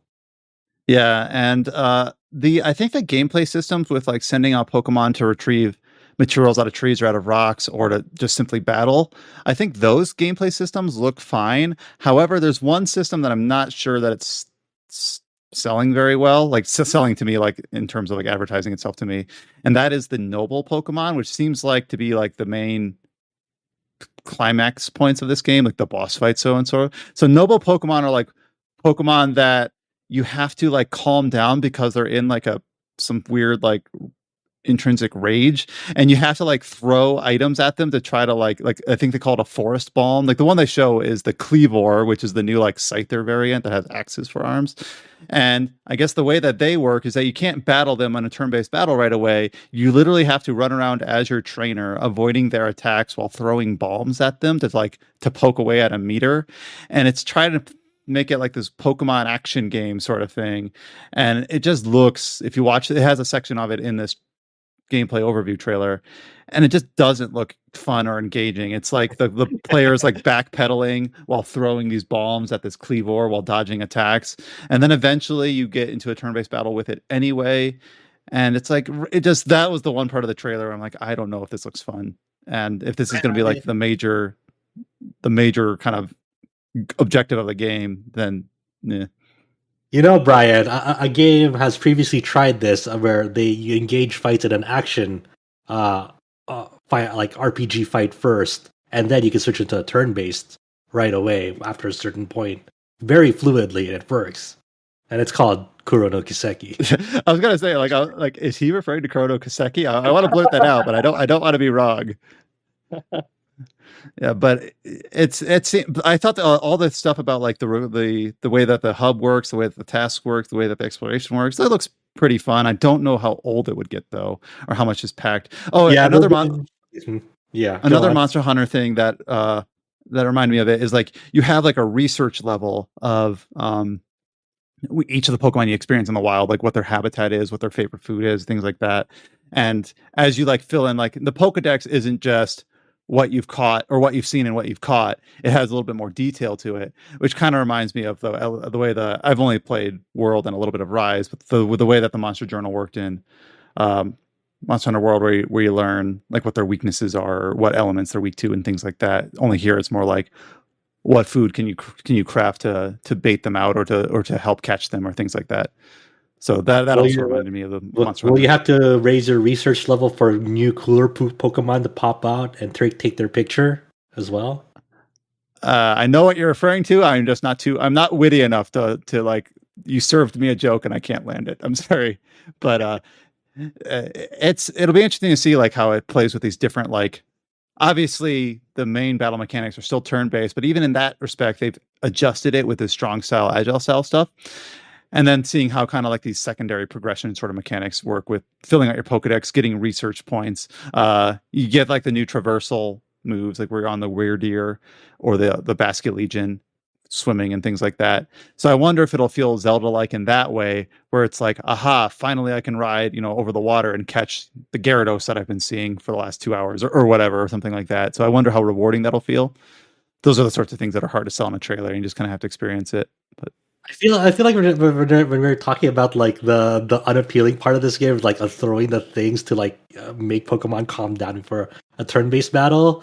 Like I kind of wish they kind of like, obviously we don't know like what the game has, but it kind of made like the picture in my mind when I was thinking like, how would you improve that? It's like some sort of like extreme sports acrobatic thing of like you're like jumping into the air and like trying to dodge attacks as you're throwing not Pokeballs or whatever items added after you dodge an attack. It's like an instant like dodge into like an airborne bullet time thing. I'm imagining it's like maybe that's how you make that fun. I don't know. By the one last thing I want to say about this trailer that I thought was interesting is that, like, if a wild Pokemon attacks the trainer, not losing in a Pokemon battle, but the trainer, like the trainer can black out. And if you do, you like lose some of the items that you had, which doesn't seem like it's that big a penalty, but it feels like a pretty decent penalty for a Pokemon game.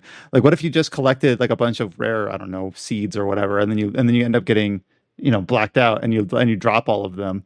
I don't know if you can retrieve them, or I don't know exactly how the penalty works, but just the fact that it's there at all is like, oh, that's a little bit more serious than I was expecting. Imagine losing your Master Ball. I can already imagine all the crying kids. Oh no! But yeah, so it'll be interesting. I'm sad they didn't go the whole 9 yards or whatever.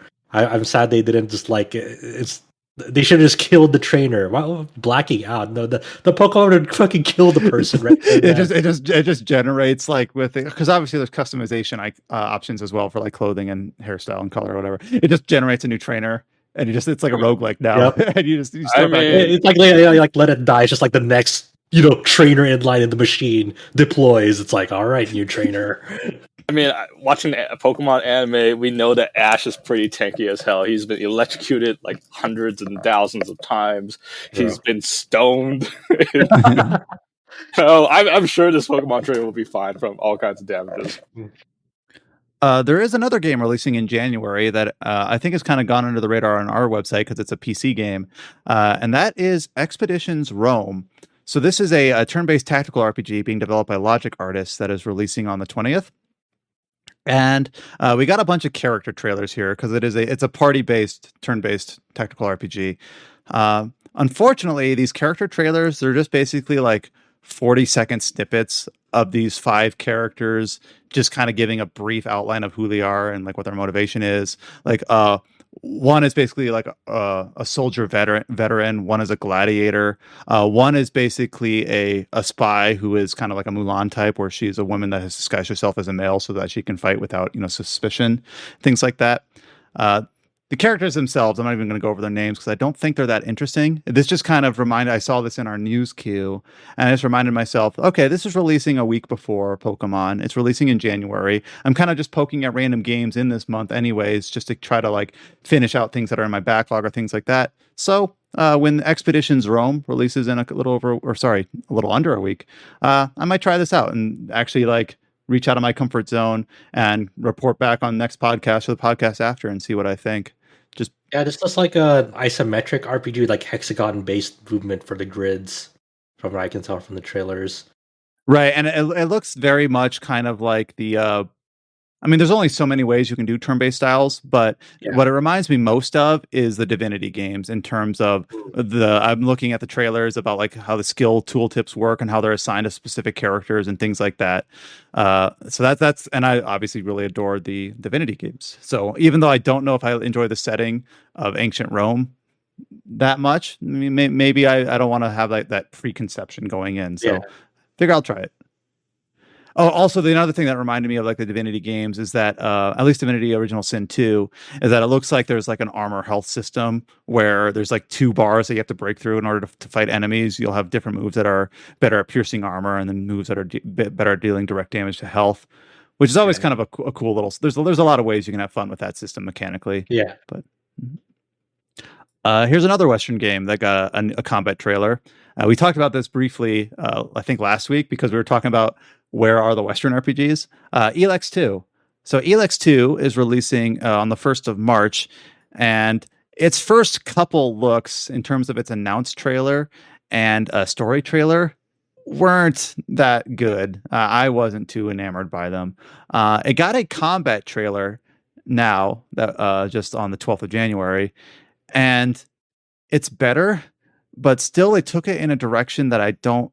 When I see the word combat trailer, I kind of want to see the game, regardless of the game, JRPG, Western RPG, non-RPG. How does the game play? Like, I just kind of almost just like want raw gameplay, maybe with voiceover or something like that. Like, I want to see the UI. I want to see the inputs being selected. When I see a combat trailer, but this is not that. This is basically just trying to make the combat as cinematic as possible. And I don't think the animations are up to par to really sell that. It looks stiff. It looks like they just have like a camera, like a free camera tool that they're just trying to like get all the neat angles or whatever. And it's fine. It's just kind of like not what I wanted in terms of this trailer.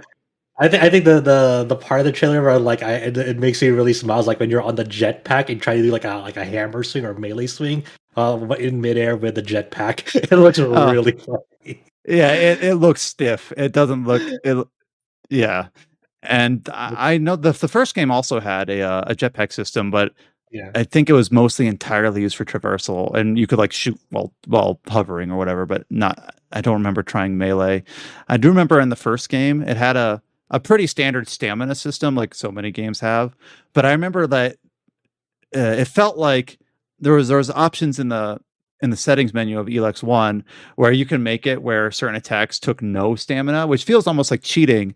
But I remember actually turning that on because I felt like I was constantly like huffing and puffing and couldn't like swing or couldn't sprint or dash or dodge because I was just constantly out of stamina, which might be like, hey, get good at the game and, maybe you'll learn to manage your resources better.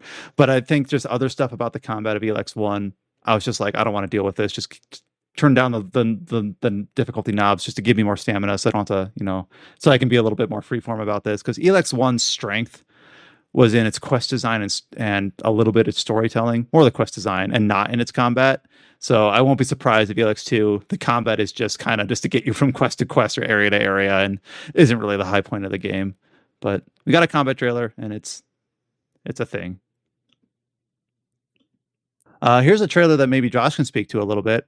Very similar to the Pokemon Arceus trailer, which is like a long kind of game 101 about exactly what the game is. We got a similar one for the soon to be localized Lost Ark MMORPG. So Lost Ark has been out in Asia and Russia for a while now. And now it's just getting its Western release in America and Europe in February 11th. And basically, I knew that this game obviously was an isometric MMORPG with a very kind of classic high Western fantasy sort of aesthetic. But this trailer was still kind of nice to watch through to talk about like how the class system works, how there's only 5 classes, but you can specialize above to, I think they call them elite classes or specialization classes, which I think is a really cool system to have kind of like these basic archetypes, but then you specialize like your weapon type or your specific role from there. Yeah, they're just launch classes too. Like there'll be like some classes that were released in other regions that are not like going to be at launch for the American Western or the Western global release. So like there's I think I don't know if like Summoner is their own release, like, and they replaced Summoner with Sorceress for some reason. I think that was the thing. But yeah, it's probably the best trailer of Lost Ark that they've given yet, because they actually just like give you a rundown of like what you do, and they give it like real time footage. And like you and Adam mentioned, like, oh, you can customize ships in this game. So yeah. I don't know why. So like this game has kind of been on the periphery of my vision in turn, because I just see Adam cover it and I see us post the trailers or whatever to Twitter, and then somehow I'd completely missed. Like I'm watching this Welcome to Arkesia trailer, and there's a whole section on like shipbuilding and seafaring, and like I did not know that Lost Ark had a focus on that. I'm like, oh, that's neat, and it shows like.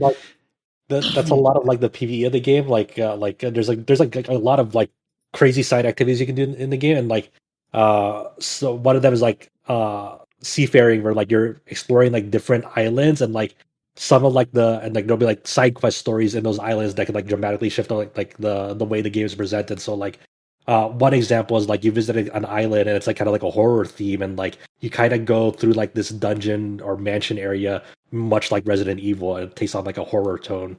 So it's really cool. Like they can switch it up through using that design. And it shows some of the UI of like the shipbuilding and the crew kind of establishment, and it's like looks really intricate, where it's like ship grade 1, base sailing speed, fast sailing recovery speed, or like it looks like really like true RPG mechanics here, and like establishing like who helms your ship, or whether it's good in hazardous water or things like that. And it also shows like multiple ships. Like I don't know if you can have a fleet or if that was supposed to be indicative of multiple players, but it's just like a whole game within a game almost is my impression from the trailer here. The last thing that this overview, it went through some stuff that is a little bit more expected, like exploration, dungeons, raids, skill trees, and things like that. But it also has a pretty long section in the trailer about PvP, and it feels like PvP in a lot of MMOs is kind of like an afterthought, or it's kind of just put in just as like almost like a side game. Where here it looks like it's a really so you might go into this game with the idea of I'm going to be a PvP player only, because that's what I'm interested in and that's what I want. And it looks like it's got all the systems in place with the intent to allow that. So I thought that was just kind of a cool thing to call out. Yeah, like Lost Ark has like a pretty like big competitive scene, like over like in Asia and Russia, and like the PvP, like one of the most interesting like modes in PvP is like the 3v3 mode. So you have to like have like a pretty solid party composition and kind of know your roles. Because it's just like a small arena that you're fighting in. It's not like a big place that you're trying to traverse to the other side. So it's very focused, and you have to think about how you want to spec out your character. It's the type of PvP in an MMO where you don't have to like wait to like get levels and get skills for the PvP. When you unlock like the PvP early on, like everything is available to you from the get-go from there on. Like your all your gear is kind of standardized.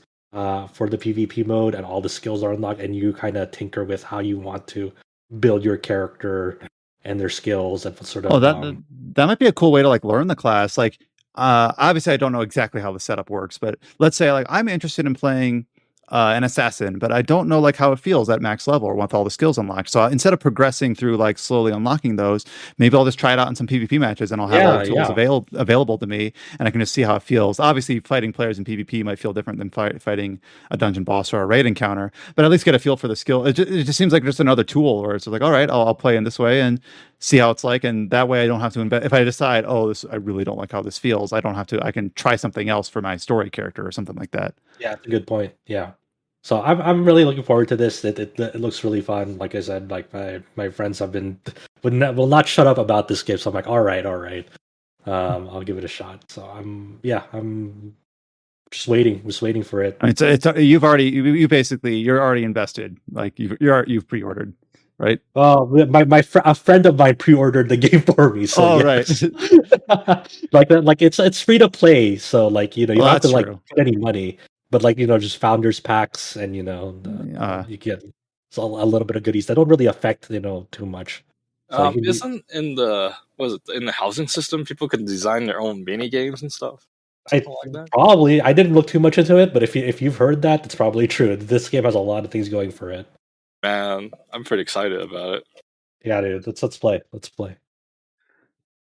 I went to the Steam page of Lost Ark to see like how, because sometimes you go to like ESO Elder Scrolls Online Steam page, and they're just like inundated with like all the microtransaction and things like that, and it almost like kind of puts like a slimy feel on the game. But Lost Ark, it just has basically 4 tiers: bronze, silver, gold, platinum. So like, all right, that's pretty clean. It's not inundated with like microtransactions or like in-game currency. Like even if you go to like the Phantasy Star Online 2 Steam page, it's full of like different currency amounts that you can purchase and things like that, where Lost Ark, at least as of right now, doesn't have any of that. Just the different founders packs. Yeah, from what I understand, it's very free to play friendly. Like if you don't want to like feel like get pressured to like spend on the game, like this is from what I understand, it's a pretty friendly game to just like go at your own pace and experience it without having to like commit any sort of like cash to it. It's like, hey, I just want to have a good time, and like you won't be like hampered in a significant way for doing that. We do have one delay to announce, and that is for another tactical RPG, King Arthur Knight's Tale. So I remember we talked about this game where how it's an interesting aesthetic where it's like a grim, dark take on the story of King Arthur, but not only that, but fashioned into a strategy RPG of all things. It's already out in early access on PC, January 12th, so as of a couple of days ago. But it was originally targeting a February 15th release date out of early access. That's been pushed back to March 29th. So this is another game kind of like Expeditions Rome, where it's like I want to try to stretch out a bit and play more of these types of games. Because I remember kind of like laughing about, it's almost kind of like that Lies of P game, where it's like they took the story of, in that case it's Pinocchio, in this case it's King Arthur, and making it like super grim, dark, and edgy. Where my initial take is to just kind of like wince at that and be like, why? That's not needed. But I'm also just kind of like, why not? Let's just see what is the outcome of this decision.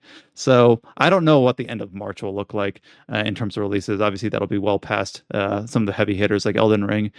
So maybe it'll be a good time for me to try that. But moving back from February to March for King Arthur Knight's Tale. That's kind of my take too. Like, all right. I'll reconvene back in March. Yep. All right. I saw this listed on one of the news posts, but I didn't originally put it in the podcast, but it looks like Josh put it back in. This is for the Hyperdimension Neptunia Sisters versus Sisters side game. I do remember we talked about this back when it was announced for Japan in, I believe, November. And it still doesn't, to my knowledge, have any localization announcement from Compile Heart. But they announced basically some battle system details, some photo mode stuff, some very specific things, but also some like crossover stuff. So Josh, I think you're a little bit more well versed here. What are we looking at? It is a weird one. It's also really funny entirely because I saw James's Twitter and he was like kind of freaking out over a portion of this too. But the Neptunia series, as a lot of people know, it contains in-game personifications of like what the console wars are. So there's like, the personification for PlayStation, for Nintendo, for Xbox, and then and then the main one is like the hypothetical if Sega was still alive doing consoles. They're like the main characters of that. In this game, they also, aside from like the sisters of the main characters of those games being at the spotlight, they also have crossover characters for the Higurashi When They Cry series and Team Shanghai Alice, which is basically Toho, the one man Toho company. Uh, and I saw that James on Twitter was like, freaking like, what? Wait, there's Higurashi in this game? Yeah, it's funny because you look at the design and it's like that is definitely like legally distinct Reina.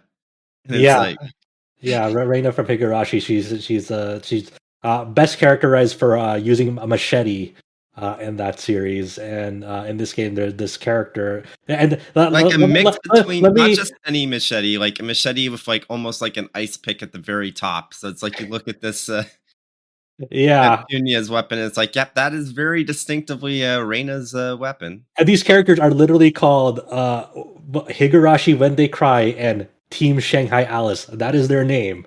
Basically, the company's name.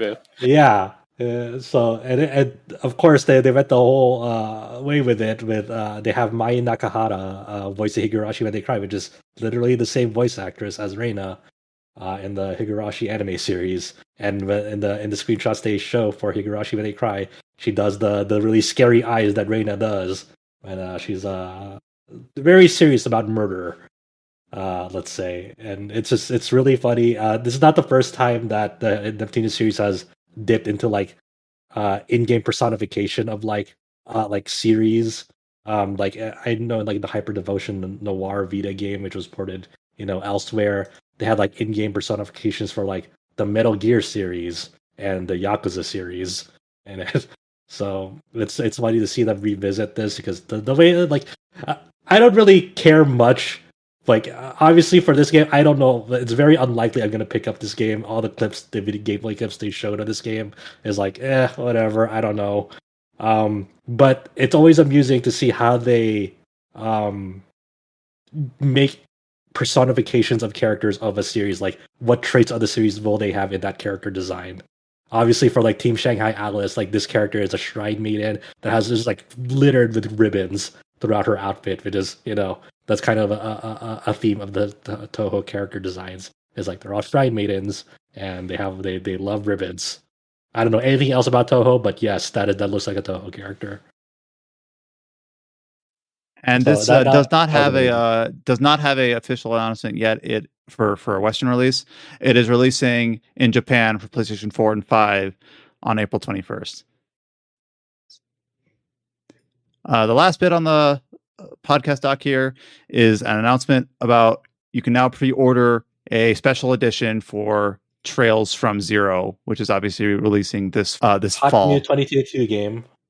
Yeah, Yeah, so the game that we talked about, the reason why it wasn't on our anticipated list is because all four of us here, now that Adam is not here, hope he feels better, all four of us have played this game, and I think all four of us are pretty damn high on Trails from Zero. So, Yeah.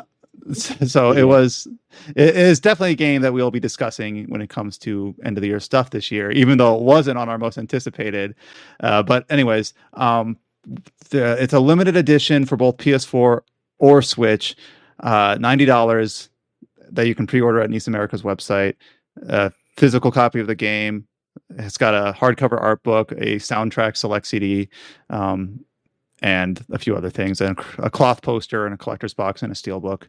And I don't know specifically the differences between the Switch and the PS4 goodies, but links are all There's up. no on difference besides the physical copy.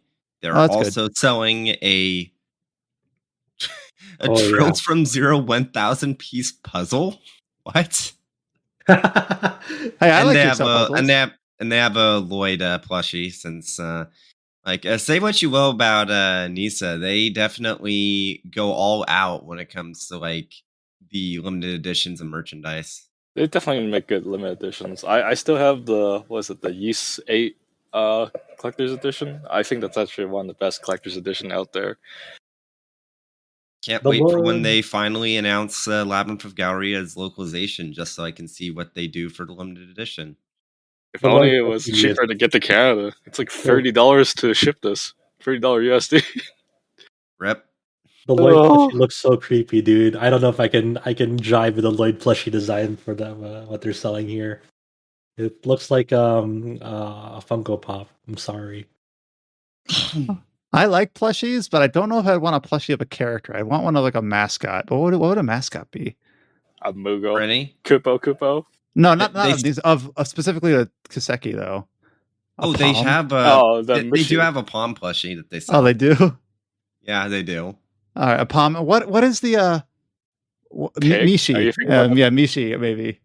That thinking was about- included in the Cold Steel 3 limited edition. That does remind me another game that I was hoping to poke at in between other games because I just keep putting it off is Cold Steel 4. But So I'll have to what do that at about some the point. pig in the use You game? know what? You know what, Brian? You don't have to play Cold Steel 4 yet. You can wait until Reverie is closer to release. That way, you don't have to wait between the ending of Cold Steel 4 and Reverie. That's true. But yeah, that's also Put it on off the backlog. forever. By the time you get Just around, keep you're like, putting it oh, on. no. It's Just honestly, I wouldn't probably wait I wouldn't wait for Trails of Reverie to come around the corner because that game is so exhausting to play that like you'll never want to touch a Trails game for a while. Just after don't it. play it. Is that the best solution? I disagree. I feel like Reverie is one of the games in the series that has the best pacing, actually. And But I like it, like Trails of Reverie. But what I'm saying is, after playing Cold Steel 4, you'll that's what you meant. it feels exhausting to play through Cold Steel 4. That after you're done with it, you don't want to touch a Kiseki game for a long while. Yeah, that's after what it. you meant. I don't know. Yeah. A lot of my close friends kind of stopped playing Cold Steel 4. The filler just got to them. It was just too many quests to a point. It's like, yeah, I just want to do the main story, but I'm also the completionist person. Well, we've also learned that when Completionist. when push comes to shove, Chow will just watch it on YouTube. We've learned that. So That's true. It's a real truth there. Oh yeah, chat. Have you played Hajimari? yet? Yeah. Yeah, I bought it. I played about the first hour of it, and it's pretty okay. Hour, he said. Yes. The first hour. He said. He watched the first You hour haven't and then watched the. He watched like hours. one cutscene. Nah. So Josh knows what I mean when I say this. He hasn't even seen the fake out credits. Oh no, yeah. Man, do I have to beat this speed run before this game comes out? Jesus. I mean, You know what, Joe? I people- challenge you. I challenge you to get caught up in time for Kuro 2. Easy. Easy? Oh, It's dang. easy if you They have, like, it is easy. they have, It is easy because I did go through Hajimari and Kuro in about like a month and a half. If you like, count, You're also a machine. They also, it's like, if you worry about waiting for English versions first, it's like, we got like probably 10 years before Kuro comes out. That's true. No, you can deal with the original version. I know you can. You can't say that you can't, considering all those guides you made for the Japanese only games. Yeah, where's my Hajimari guide, Chow? Oh man, I did been taking screenshots of all the maps, concerned thinking, it's like, do I need to make a guide or no? Where's my Cold Steel 4 guide, Chow? Oh, Gold Steel 4 guide's done. Gold Steel 4 guide's done. Chow, It's done? No way. I don't believe you. You can look it up. Where's my Stella Glow guide? I already got that done as well. I can link that for you. I need to play it in preparation for Endwalker. Anyways, if you made it to the end of this podcast, we're just spinning our wheels at this point. But yes, Trails from Zero is a game that we obviously are looking forward to, even though it didn't appear on our anticipated list just due to some weird specific logistical reasons in terms of we've already played it. So it's hard to anticipate something. Can we even say that any one of us here is actually like looking forward to it if we've already played it? That's a good point. It's like we're looking forward to maybe refresh. Well, I say I've only played it last year, so it's not like it's been that long for me, but it's a very interesting kind of situation for that game. Well, I never played the English version of Zero, so maybe that's... And then we don't know, obviously. I played it in English from the fan translation, and I don't know to what extent it'll be different in the official localization. It'll be different in the sense that we're all looking for the Steve achievement artwork on the cards. Yeah, no, they I don't know how serious you're being, but I actually do kind of enjoy. I'm serious. Yeah, They they're usually good. They're really do good. like a fan artist, or they contract someone Yeah. out to do those artworks, and it's usually pretty cool and pretty unique, Yeah, rather they than do just doing commissions for like them. crops of official art from the characters or whatever. Yeah, There's a lot of those are lazy good. ways to do it. They But yeah, they do a good job with that. but yeah, that covers all the topics. So a little bit of a different sort of take on this podcast, a little bit less on games we've been playing, and a little bit of just kind of going through some trailers of stuff we're looking forward to. We're able to give some indie games their due diligence in terms of giving them a shout out on this podcast. And obviously, shout out to Adam, who covers all of these up on our site. So all of these trailers, all these news posts are up on our site. There are also a bunch of like Genshin Impact and Final Fantasy 14 guides up on the site that Andrea has been basically churning out at a crazy pace. So if you're still playing those games, ciao. Yes, there's a little new area exploring Genshin that is actually very cool, and they also added a new Archon story. So Wow, this it's is good the to most go back. positive I've seen Chow talk about Genshin in months. Yeah. Are you okay, Chow? No. Just wait next week until he says I have nothing to do again or whatever. But anyway, There yeah, is always nothing to do. It's bad enough. But, so it's an amazing game to play every time when there's a major big patch to come in, like version 3.0 or version 2.0 or something like that. But the content is just not long enough to. Okay, what are you expecting out of Genshin Year 2 before we get out of here? I hope there's an end game instead of nothing, because what really Genshin's problem is there is no end game, and it's like you're just sitting there doing nothing when you know. All right, here comes Endgame. Endgame real-time PvP. No, PvP is not the solution. While we're talking about things on the site, one thing I did forget to shout out is that we do have one new review up, and that is, it's a little bit of a tardy one, and that is The Good Life from Swery and Playism, the publisher. Cullen wrote this up for us, and you can read it. He didn't like it, sort of thing. And I haven't read his review, and I don't know much about Swery's, history to know like what to expect from this game. But do want to just give a shout out that we do have a review for The Good Life up on the site. It's there. The Good Life, more like The Bad Life. I'm taking to come up with that. But yep. And thank you so much for listening. As always, we have a few things that we're looking forward to in late January, so we're excited to talk about that. Obviously, stay safe. We've got, Adam is feeling sick. We don't know exactly what it is, so we hope that he feels better. We hope that you all stay safe and do what's needed to take care of yourselves. We do have all of our normal social channels updated for new 2022, some new Twitter banners for some of the games we're anticipating for this year. So we obviously our RPG site on Twitter, on YouTube, and Facebook and Instagram. Our main website is, of course, rpgsite.net, and Discord/RPG site for our Discord channel. Until next time, stay safe and take care, and we'll talk to you then. Later, folks. Bye.